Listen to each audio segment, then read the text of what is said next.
शरण गुप्ता जी। आदरणीय महाराज जी, आपके चरणों में कोटि कोटि प्रणाम।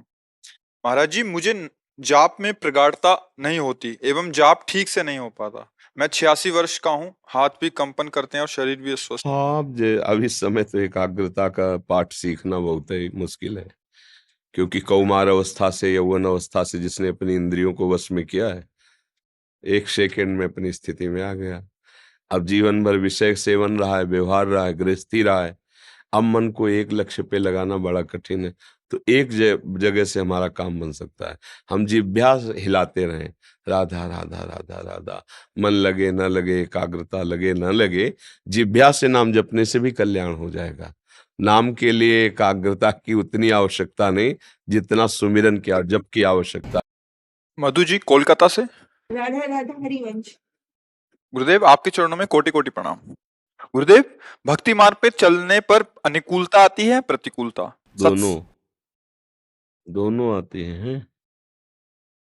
जब जैसा कर्म संयोग हुआ उसके अनुसार माया जाल फेंक देती है। भक्ति में चले कहो इतना लाभ, इतनी अनुकूलता कि भक्ति भूल जाओ और माया में आकर्षित हो जाओ, और कभी इतना भय, इतनी प्रतिकूलता, इतनी निराशा कि भक्ति छोड़ दो, तुम्हें भगवान पर अविश्वास हो जाए।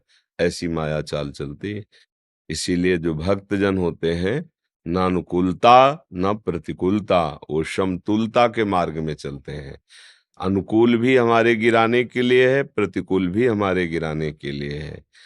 और शुभ कर्मों से अनुकूलता और अशुभ कर्मों से प्रतिकूलता। शुभ कर्म माने पुण्य, अशुभ कर्म माने पाप।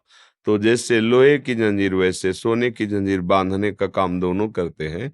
इसलिए भक्ति मार्ग का पथिक अनुकूलता में भी भगवान की दया देखता है, दुलार देखता है, और प्रतिकूलता में भगवान की कृपा देखता है। कृपा दया से श्रेष्ठ है। दया तो सब पर है, पर कृपा विशेष पर होती है। जब प्रतिकूलता आती है तो एकमात्र भगवान का सहारा और एकमात्र भगवान की याद आती है। जब अनुकूलता आती है तो हम विषयों में भूल जाते हैं भगवान को। अनुकूलता से अच्छा परमार्थ के पथिक ने प्रतिकूलता को माना है। पर स्थिति जब तक नहीं आती तब तक ये ध्यान रखना चाहिए कि अनुकूलता प्रतिकूलता दोनों हमें भगवान से गिरा सकती हैं, भगवत मार्ग से हटा सकती है। इसलिए सावधान रहे, अनुकूलता में हर्षित न हो, प्रतिकूलता में शोकित न हो। जैसे अभी दिन है तो रात निश्चित आवेगी, रात है तो धैर्य धारण करो, दिन निश्चित आएगा। ऐसे ही अनुकूलता प्रतिकूलता शुभ अशुभ कर्म के क्रम से चलती रहती है। इसी से मुक्त होने के लिए तो हमें अवसर मिला है। अगर हम राधा राधा राधा तो अनुकूलता भी हमारा अभिमान नहीं बढ़ा पाएगी, राधा राधा राधा तो प्रतिकूलता हमें शोकित नहीं कर पाएगी। क्योंकि भरोसा प्रभु का, तो फिर अनुकूलता प्रतिकूलता हमें ज्यादा प्रभावित नहीं कर पाएगी। इसलिए बहुत विवेक से इस मार्ग में चलो। कभी कोई साथ न दे तो घबराओ मत, कभी खूब अनुकूलता मिल जाए तो फूलो मत, अहंकार मत करो। वो टिकेगी नहीं, अनुकूलता जाएगी, क्योंकि सृष्टि का क्रम ऐसा है।